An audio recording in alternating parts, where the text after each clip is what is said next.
اللهم صل على سيدنا وشفيعنا وحبيبنا وكريمنا ومولانا محمد معدن الجود والكرم وعلى آلہ وصحبہ وبارک وسلم۔ عزیزان گرامی، حضرت فاطمہ الزہرا رضی اللہ عنہا ابھی بچپن کا وقت ہے، ابھی کم سن ہے، لیکن ابھی سے صبر و استقامت ہے، ابھی سے پریشانیوں کو برداشت کر رہی ہیں اور آپ علیہ الصلوۃ والسلام کی تربیت میں زندگی بسر کر رہی ہیں۔ اللہ اکبر، آپ اندازہ لگائیں مکہ کی سرزمین پر کیسا ظلم و ستم تھا۔ آپ علیہ الصلوۃ والسلام جب دین کی تبلیغ کیا کرتے تھے، ایک مرتبہ سرور دو عالم صلی اللہ تعالیٰ علیہ وسلم مکہ مکرمہ میں کعبہ شریف کے پاس آ جاتے ہیں اور کعبہ شریف کے پاس آنے کے بعد نماز ادا کرنی شروع کر دیتے ہیں۔ ادھر آپ علیہ الصلوۃ والسلام نماز ادا فرما رہے ہیں، دوسری طرف کفار قریش دشمنان اسلام آپ علیہ الصلوۃ والسلام کی گستاخی پر تلے ہوئے ہیں۔ وہاں وہ لوگ بیٹھ کر مشورہ کرنے لگے کہ کیوں نہ ایسا ہو کہ فلاں جگہ پر اونٹ کو ذبح کیا گیا ہے، اس اونٹ کی اوجڑی لا کر ان کے اوپر ڈال دی جائے۔ اللہ اکبر، کیسے گستاخ تھے! انہوں نے آپ علیہ الصلوۃ والسلام کے اوپر اوجڑی ڈالنے کا فیصلہ کر لیا اور ان میں سے ایک بدبخت گیا، جانے کے بعد اوجڑی کو کھینچتا ہوا لایا اور لانے کے بعد پیارے آقا صلی اللہ علیہ وسلم کی پیٹھ پر لاد دیتا ہے۔ اللہ اکبر، کفار کا اس وقت مکہ میں ایسا غلبہ تھا کہ آپ علیہ الصلوۃ والسلام کی پیٹھ پر اوجڑی پڑی ہوئی ہے، کسی کی مجال نہیں ہوتی تھی کہ آپ علیہ الصلوۃ والسلام کی پیٹھ سے اوجڑی ہٹا دے۔ کوئی بھاگا بھاگا جاتا ہے اور جانے کے بعد گھر پر اطلاع کرتا ہے کہ آپ علیہ الصلوۃ والسلام کے ساتھ ایسی گستاخی کی جا رہی ہے۔ حضرت فاطمہ الزہرا رضی اللہ عنہا ابھی بھی کم سن ہے، فوراً گھر سے نکلتی ہیں۔ یہ برداشت نہیں ہوتا کہ میرے بابا جان کے ساتھ، میرے ابو جان کے ساتھ اس طریقے سے ظلم و ستم کیا جائے۔ فوراً بھاگتی بھاگتی کعبۃ اللہ کے پاس آتی ہیں اور آنے کے بعد اپنی کم سنی کے باوجود کھینچ کھینچ کر اوجڑی کو آپ علیہ الصلوۃ والسلام کے کرتے مبارک سے دور فرماتی ہیں اور ان دشمنوں کو، ان دشمنان اسلام کو برا بھلا کہتی ہیں۔ اللہ اکبر، عزیزان گرامی، آپ اندازہ لگائیے اس ماحول میں حضرت سیدتنا فاطمہ الزہرا رضی اللہ عنہا کی تربیت ہو رہی ہے۔ اس ماحول میں جب تربیت پائی ہے تو آپ نے اپنی زندگی میں جب آپ نے ہوش سنبھالا ہے، اس وقت بھی صبر و استقامت کی مثال بن کر دکھائی ہے کہ وہ مثال دنیا میں کہیں نظر نہیں آتی۔ آپ واقعات اٹھا کر دیکھیں۔ اللہ اکبر، جب آپ کی جوانی کا عالم تھا، آپ حسنین کرینین رضی اللہ عنہما کی تربیت فرما رہی تھی، اس وقت کیسے فقر و فاقے ہوا کرتے تھے۔ ایک مرتبہ آپ علیہ التحیۃ والثناء حضرت فاطمہ الزہرا رضی اللہ عنہا کے گھر پہنچتے ہیں تو جانے کے بعد کیا دیکھتے ہیں؟ حضرت فاطمہ الزہرا رضی اللہ عنہا آپ علیہ الصلوۃ والسلام کی بارگاہ میں شکایت کرتی ہیں، اے ابو جان، 3 دن ہو گئے ہیں، کھانے پینے کو کچھ نہیں ملا ہے، 3 دن سے روزانہ 1 پتھر پیٹ پر باندھ لیتی ہوں، 3 دن سے 3 پتھر پیٹ پر بند چکے ہیں، لیکن کھانے کے لیے کچھ نہیں ہے۔ اللہ اکبر، یہاں تربیت فرمانے والے حضرت محمد مصطفیٰ صلی اللہ تعالیٰ علیہ وسلم ہیں، جنہوں نے پوری امت کی تربیت فرمائی ہے، جنہوں نے پوری امت کو تعلیم دی ہے، جنہوں نے چاروں طرف صبر و استقامت کا درس دیا ہے۔ جب حضرت فاطمہ الزہرا رضی اللہ عنہا اپنی شکایت کرتی ہیں تو بے صبری کا مظاہرہ یہ نہیں کرتے تم کس گھر میں آ گئی، یہ نہیں کہتے کہ تم کو یہاں پر کچھ نہیں مل رہا، فوراً صبر کی تعلیم دیتے ہیں اور ارشاد فرماتے ہیں، اے فاطمہ، تم پر تو 3 دن فاقے کے گزرے ہیں، مجھ پر 4 دن گزر گئے ہیں اور میرے پیٹ پر 4 پتھر بندے ہوئے ہیں۔ اللہ عزیزان گرامی، آج ہم نے کھانے پینے کو سب کچھ سمجھ لیا، آج ہم نے یہ سمجھ لیا کہ ہم کو بہتر سے بہتر غذائیں مل جائیں تو یہ ہماری کامیابی ہے، ہماری شادیوں میں اعلیٰ سے اعلیٰ کھانے ہو جائیں تو یہ ہماری کامیابی ہے، ہم بڑے سے بڑے ہوٹل میں بیٹھ کر کھانا کھا لیں اور سیلفیاں کھینچ لیں اور اپنی اسٹیٹسوں پر لگا لیں تو یہ ہماری کامیابی ہے۔ اے اہل بیت اطہار کا ذکر کرنے والوں، اے اہل بیت اطہار سے محبت کرنے والوں، اہل بیت اطہار سے محبت کا مطلب کبھی بھی یہ نہیں ہوتا کہ صرف ان کا نام کو لے اور ان کے طریقے کو چھوڑ دیں۔ آپ دیکھیں، یہ ہے اہل بیت اطہار، ان کے صبر و استقامت کا کیا عالم ہے، کیسے صبر کے ساتھ اپنی زندگیوں کو ایسا نہ ہوا کہ کبھی کسی غلط طرف قدم اٹھ جاتے، صبر کیا کرتے تھے، بھوک برداشت کر لیتے تھے، لیکن کبھی بے صبری نہیں ہوتی تھی، کبھی غلط طرف قدم نہیں اٹھا کرتے تھے۔ آپ اندازہ لگائیں، آج جب ہم کو کسی اپنی بیٹی کے لیے کسی شوہر کی تلاش ہو، اپنی بیٹی کے لیے بیٹا تلاش کرنا ہو، تو ہم بیٹا تلاش کرنے جاتے ہیں جو بیٹا اچھی نوکری کرتا ہو، جو بیٹا اچھی کمائی کماتا ہو، جس کا بہت بہتر کاروبار چل رہا ہو۔ لیکن قربان جائیں آپ علیہ الصلوۃ والسلام پر، جب آپ علیہ الصلوۃ والسلام نے اپنی بیٹی کے لیے شوہر کو تلاش کیا ہے، اپنی بیوی کے اپنی بیٹی کے لیے ایک زوج کو تلاش کیا ہے، تو کیسا شوہر تلاش کیا ہے؟ اللہ اکبر، حضرت علی کرم اللہ تعالی وجہہ الکریم کو تلاش کیا ہے۔ حضرت علی کو آپ علیہ الصلوۃ والسلام نے یہ نہیں دیکھا کتنا مال و دولت ہے، کتنی عزت ہے، کیسی نوکری ہے، آپ علیہ الصلوۃ والسلام نے دیکھا تو یہ دیکھا کہ یہ وہ ہیں جن سے اللہ بھی محبت فرماتا ہے اور اللہ کے رسول بھی محبت فرماتے ہیں۔ آپ اندازہ لگائیں، جس وقت حضرت علی کرم اللہ تعالی وجہہ الکریم کا نکاح ہو رہا تھا، اس وقت حضرت علی سے پوچھا گیا آپ کے پاس کیا کیا ہے؟ تو حضرت علی عرض کرتے ہیں کہ میرے پاس ایک تلوار ہے، ایک اونٹ ہے اور ایک زرہ ہے، کل ملا کر 3 چیزیں صرف حضرت علی کرم اللہ تعالی وجہہ الکریم کے پاس تھی، اس کے علاوہ کچھ نہیں تھا۔ لیکن آج جب ہم شادیاں کرنے چلتے ہیں تو جب تک لاکھوں روپیہ جمع نہ کر لیں ہماری شادیاں پوری نہیں ہوتی، جب تک لاکھوں روپیہ فضول کاموں میں ہم اڑا نہ دیں اس وقت تک ہماری شادیاں پوری نہیں ہوتی۔ اللہ اکبر، آپ علیہ الصلوۃ والسلام نے حضرت علی کرم اللہ وجہہ الکریم سے پوچھا اے علی یہ بتاؤ میری بیٹی کا حق مہر دینے کے لیے تمہارے پاس کیا ہے؟ حضرت علی عرض کرتے ہیں یا رسول اللہ میرے پاس کچھ نہیں ہے، بس ایک تلوار ہے، ایک اونٹ ہے اور ایک زرہ ہے۔ آپ علیہ الصلوۃ والسلام نے ارشاد فرمایا تم اپنی زرہ کو بیچ کر اس کے ذریعے سے حق مہر ادا کر دو۔ اللہ اکبر، عزیزان گرامی یہاں پر بھی ہمارے لیے درس ہے۔ ہم اپنی شادیوں میں لاکھوں لاکھ کا خرچہ تو کریں گے، بہتر سے بہتر ہوٹل بک کریں گے، لاکھوں لاکھ کا کھانا بک کریں گے، بہتر سے بہتر جہیز دیں گے، لین دین میں پیسہ اڑا دیں گے، ہر چیز میں ہمارا پیسہ خرچ ہوگا، لیکن جب حق مہر کی بات آئے گی تو ہمارا مہر بن رہا ہوگا 5,000 روپیے، 7,000 روپیے، جس کی شادیاں 25 لاکھ میں ہو رہی ہوں، جس کی شادیاں 30 لاکھ میں ہو رہی ہوں، اس کی حالت یہ ہوتی ہے جب مہر کی بات آتی ہے تو 5,000 اور 7,000 روپیے دیتا ہوا نظر آتا ہے۔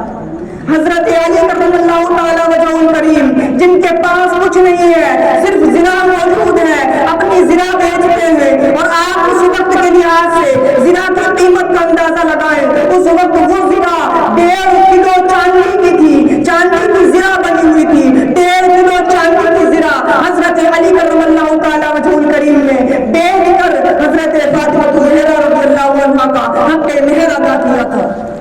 تو عزیزان گرامی جہاں پیسہ خرچ کرنے کی ضرورت ہے وہاں پر ہمارا پیسہ خرچ نہیں ہوتا، جہاں پیسہ خرچ نہیں کرنا چاہیے وہاں ہم اپنا مال و دولت لٹاتے ہوئے نظر آتے ہیں اور دعویٰ یہ کرتے ہیں ہم اہل بیت اطہار سے محبت کرنے والے ہیں، ہم حسینی ہیں۔ اے حسینی ہونے کا دعویٰ کرنے والوں، اہل بیت اطہار کے طریقے پر چلنا بھی سیکھو۔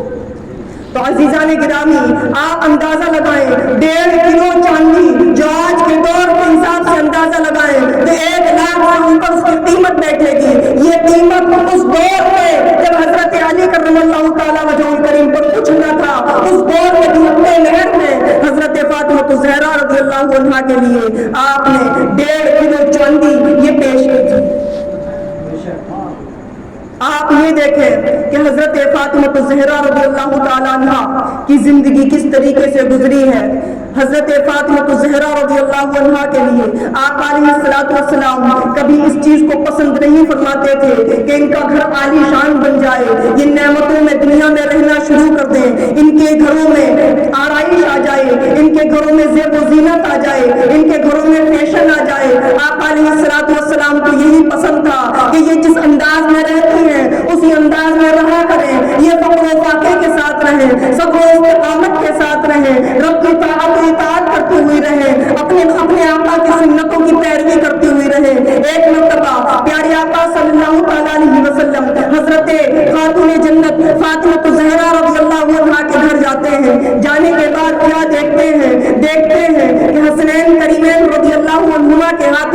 کنگن پہنا دیے گئے ہیں اور حضرت خاتون جنت فاطمہ الزہرا رضی اللہ عنہا نے ایک خوبصورت پردہ اپنے گھر میں ٹانگ رکھا ہے. اللہ اکبر. حضرت جب نبی کریم صلی اللہ علیہ وسلم گھر میں داخل ہوتے ہیں اور یہ دیکھتے ہیں کہ گھر میں بہترین پردہ ٹنگا ہوا ہے, بچوں کے ہاتھوں میں کنگن پہنا دیے گئے ہیں, آپ علیہ الصلوۃ والسلام گھر میں داخل نہیں ہوتے, گھر سے واپس ہو جاتے ہیں. اللہ اکبر. جب حضرت فاطمہ الزہرا رضی اللہ عنہا نے اس بات کو دیکھا کہ میرے آقا و مولا میرے ابو جان میرے گھر میں آئے اور گھر میں آنے کے بعد رکے نہیں, واپس ہو گئے, بے چین ہو جاتی ہیں, بے قرار ہو جاتی ہیں. آخر وجہ کیا ہے؟ اس بات سے میرے آقا ناراض ہو گئے. میرے گھر میں آتے ہیں, ویسے تو آیا کرتے تھے تو بڑی محبت سے نوازتے تھے, میرے پاس بیٹھتے تھے, مجھ سے باتیں کیا کرتے تھے, لیکن آخر آج کیا وجہ ہو گئی کہ گھر میں داخل ہوئے, نظر ڈالی اور واپس ہو گئے. اندازہ ہو جاتا ہے کہ اسی پردے کی وجہ سے جو آج ہم نے گھر کو سجایا ہے یہ آقا علیہ الصلوۃ والسلام کو پسند نہیں آیا کہ ہم اپنے گھر کو سجائیں, اپنے بچوں کو زیب و آرائش پہنائیں. فوراً ان کنگنوں کو حسنین کریمین رضی اللہ عنہما کے ہاتھوں سے نکالتی ہیں, اس پردے کو اترواتی ہیں اور آقا علیہ الصلوۃ والسلام کی بارگاہ میں بھجوا دیتی ہیں کہ یا رسول اللہ اس کو آپ جس کو چاہیں اس کو صدقہ فرما دیں, ہم کو یہ گوارا نہیں کہ آقا علیہ الصلوۃ والسلام ہمارے گھر میں آئیں اور ہمارے گھر سے واپس ہو جائیں. اللہ اکبر. لیکن آج اگر ہم اپنے حالات کو اٹھا کر دیکھیں تو آج ہمارا حال یہ ہے کہ ہماری ساری کمائیاں ہمارے بلڈنگیں بنانے میں لگی ہوئی ہیں, ہمارے گھر کا فرنٹ شاندار ہو جائے, ہمارے گھر میں بہتر سے بہتر ٹائلیں لگ جائیں, شاندار پینٹ ہو جائے, اعلیٰ سے اعلیٰ دروازے لگ جائیں. اللہ اکبر. عزیزان گرامی اہل بیت اطہار کی زندگی اٹھا کر دیکھیں کس طریقے سے زندگی گزر رہی ہے. ان کے پاس ایسا نہیں تھا کہ اگر ان مال و دولت حاصل کرنا چاہتے تو مال و دولت کی کمی ہو جاتی, مال و دولت کی فکر نہیں تھی. یہ نہیں کہ مال و دولت تھا نہیں, اگر مال و دولت حاصل کرنا چاہتے ساری دنیا کا مال و دولت ان کے قدموں میں آ جاتا, ساری دنیا ان کے قدموں میں اپنا مال ڈالنے کے لیے تیار ہو جاتی, لیکن ان کو خود کا وارا نہیں تھا کہ یہ مال و دولت کو حاصل کریں. حضرت علی کرم اللہ تعالی وجہہ الکریم. اللہ اکبر. آپ اندازہ لگائیں کس طریقے سے مال و دولت کی بیزاری ان لوگوں کے اندر تھی. ایک مرتبہ حضرت سلمان فارسی رضی اللہ عنہ حضرت فاطمہ الزہرا رضی اللہ عنہا کے دروازے پر آپ علیہ الصلوۃ والسلام کے حکم سے پہنچ جاتے ہیں اور جانے کے بعد سوال کرتے ہیں کہ کچھ کھانے کے لیے ہو تو آپ عنایت فرما دیں. اللہ اکبر. حضرت فاطمہ الزہرا رضی اللہ عنہا کے گھر میں اس وقت کھانے پینے کے لیے کچھ نہیں تھا, لیکن یہ گوارا نہ ہوا کہ میرے گھر کوئی آیا ہے میں اس کو واپس لوٹا دوں. فوراً حضرت سلمان فارسی رضی اللہ عنہ کو اپنی چادر اتار کر دیتی ہیں اور کہتی ہیں جاؤ پورا یہودی کے پاس چلے جاؤ اور اس کو میری چادر جانے کے بعد کہہ دینا کہ 1 دینار ادھار دے دے. اللہ اکبر. حضرت سلمان فارسی رضی اللہ عنہ چلتے ہیں اور ردا مبارک لے کر اس یہودی کے گھر پہنچ جاتے ہیں. اس یہودی کے پاس جا کر کہتے ہیں کہ مجھ کو فاطمہ الزہرا رضی اللہ عنہا نے بھیجا ہے اور یہ چادر پیش کی ہے, اس چادر کو تم اپنے پاس گروی کے طور پر رکھ لو اور 1 دینار ادھار دے دو. اللہ اکبر. جب اس یہودی نے یہ حال دیکھا کہ کیسے ان کی سخاوت ہے, اپنے پاس دینے کے لیے کچھ نہیں ہے, اس کے باوجود بھی مانگنے والے کو منع نہیں کیا جا رہا, ادھار لے کر دینے کے لیے تیار ہے. اللہ اکبر. یہودی کو وہ باتیں یاد آ جاتی ہیں جو اس نے توریت شریف میں پڑھی تھی کہ یہ تو وہ گھرانہ ہے جو آقا علیہ الصلوۃ والسلام کا گھرانہ ہے جس کا تذکرہ پروردگار عالم نے پہلی کتابوں میں بھی کیا ہے. تو عزیزان گرامی یہ اہل بیت اطہار کا گھرانہ تھا جن کا تذکرہ آج ہم نہیں کر رہے, ان کا تذکرہ پہلے سے حضرت موسیٰ اور حضرت عیسیٰ علی نبینا علیہ الصلوۃ والسلام کی کتابوں میں پروردگار عالم نے فرما رکھا ہے. تو اس یہودی کو فوراً وہ تذکرہ یاد آ جاتا ہے جو اس نے توریت میں پڑھا تھا. فوراً کہتا ہے کہ تم یہ ردا بھی واپس لو اور یہ دینار بھی تم میری جانب سے لے جاؤ اور جانے کے بعد ان کی بارگاہ میں پیش کر دو, اور اسی وقت کلمہ پڑھ کر مسلمان ہو جاتا ہے. تو عزیزان گرامی اگر یہ پیسہ لیں تو پیسہ لینے کے لیے ان کے پاس کوئی کمی نہیں, لیکن ان کا حال یہ ہے کہ ان کے پاس جب مال و دولت ہوتا ہے تو مال و دولت کو اپنے پاس اٹھا کر نہیں رکھتے, جو مال ہوتا ہے رب کی بارگاہ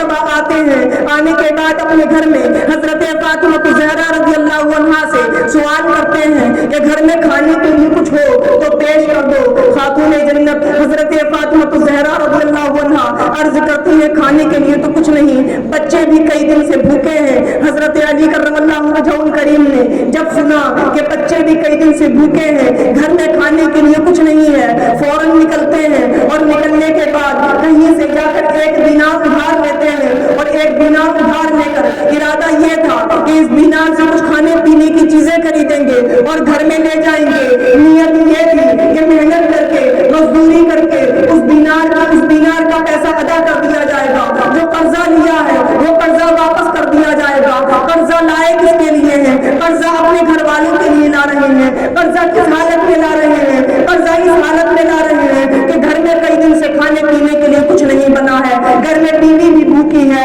حضرت علی کرم اللہ تعالی وجہ الکریم آپ اندازہ لگائیں کیسی حالت میں قرضہ لے کر آ رہے ہیں، جب گھر میں کھانے پینے کے لیے کچھ نہیں، بچے بھوکے ہیں، بیوی بھوکی ہے، خود بھوکے ہیں، مجبوری کی حالت میں قرضہ لیا ہے، لیکن قرضہ لے کر نکلتے ہیں۔ راستے میں حضرت مقداد سے ملاقات ہوتی ہے، پوچھتے ہیں اے مقداد کیا حال ہے، اس حال میں کیسے نکلے ہو؟ حضرت مقداد نے بھی اپنے گھر کا حال سنا دیا۔ کیا بتاؤں، اس لیے نکلا ہوں کہ گھر پہ بیوی بچے بھوکے ہیں، ان کو پیش کرنے کے لیے کچھ نہیں ہے، تو نکلا اس لیے ہوں کہ کہیں کچھ مزدوری مل جائے، کچھ مزدوری کر لوں اور کچھ کما لوں، اور کمانے کے بعد جا کر گھر پر بچوں کو کھلا دوں۔ اللہ اکبر! آپ اندازہ لگائیں اس وقت کوئی بھی ہوگا اپنے گھر والوں کو ترجیح دے گا، کسی اور کی فکر نہیں ہوگی، اپنے گھر والوں کے لیے اناج لے جائے گا، کھانے پینے کا سامان لے جائے گا، لیکن یہ حضرت علی کرم اللہ وجہہ الکریم ہے، انہوں نے اپنے گھر والوں کی فکر نہیں کی۔ وہ دینار نکالتے ہیں جو قرض لے کر آئے تھے، فوراً حضرت مقداد کی بارگاہ میں پیش کر دیتے ہیں، اے مقداد یہ لو، اپنے گھر والوں کے لیے تم کھانا لے جاؤ۔ اللہ اکبر!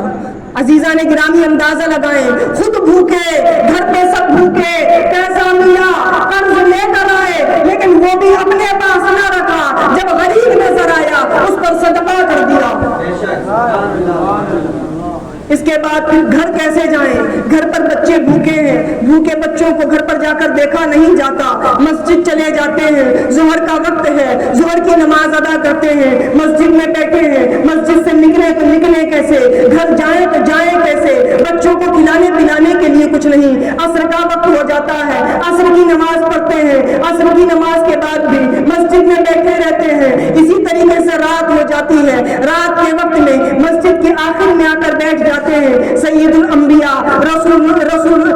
سید الانبیاء صلی اللہ تعالیٰ علیہ وسلم حضرت علی کے پاس سے گزرتے ہیں، اندازہ ہو جاتا ہے پریشان ہیں، حضرت علی کو بلاتے ہیں، پوچھتے ہیں اے علی بتاؤ آخر ماجرا کیا ہے، کیوں پریشان ہو؟ حضرت علی کرم اللہ تعالیٰ وجہ الکریم کا سب وہ استقامت دیکھیں، خاموش ہو جاتے ہیں، اپنی پریشانی کا اظہار نہیں کرتے، لیکن ان کی خاموشی سے پیارے آقا صلی اللہ علیہ وسلم نے سمجھ لیا کہ ان کی پریشانی کیا ہے۔ اسی وقت ساتھ لیتے ہیں اور کہتے ہیں چلو آج تمہارے گھر چل کر کھانا کھائیں گے۔ اللہ اکبر! حضرت علی ساتھ تو ہو گئے لیکن پریشان ہیں، کیونکہ گھر کا حال معلوم ہے، گھر پہ کھانے پینے کے لیے کچھ نہیں، اسی لیے تو خود اپنے قدم گھر میں داخل نہیں ہو رہے ہیں، لیکن آپ علیہ الصلوۃ والسلام کا حکم ہے، آپ علیہ الصلوۃ والسلام کے ساتھ چل دیتے ہیں۔ آپ علیہ الصلوۃ والسلام جا کر گھر پر دستک دیتے ہیں تو حضرت فاطمہ زہرا رضی اللہ عنہا مصلی پر موجود تھی، جب دستک سنتی ہیں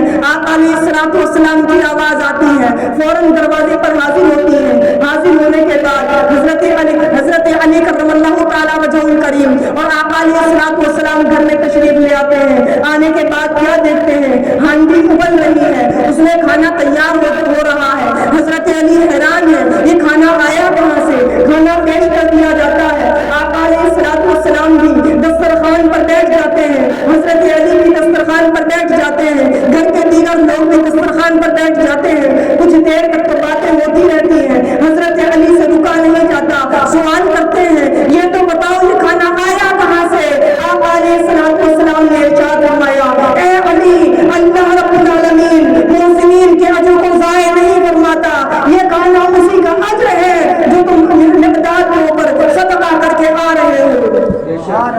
تو عزیزان گرامی گرامی یہ ان کی زندگیاں ہیں. مال و دولت میں ان کو فکر نہیں. مال و دولت آئے تو یہ لوگ قربان کرنے کے لیے تیار ہو جاتے ہیں. پریشانیاں آئے تو صبر و استقامت کا پہاڑ بن کر کھڑے ہو جاتے ہیں. اس طریقے سے اہل بیت اطہار نے اپنی زندگیوں کو گزارا ہے.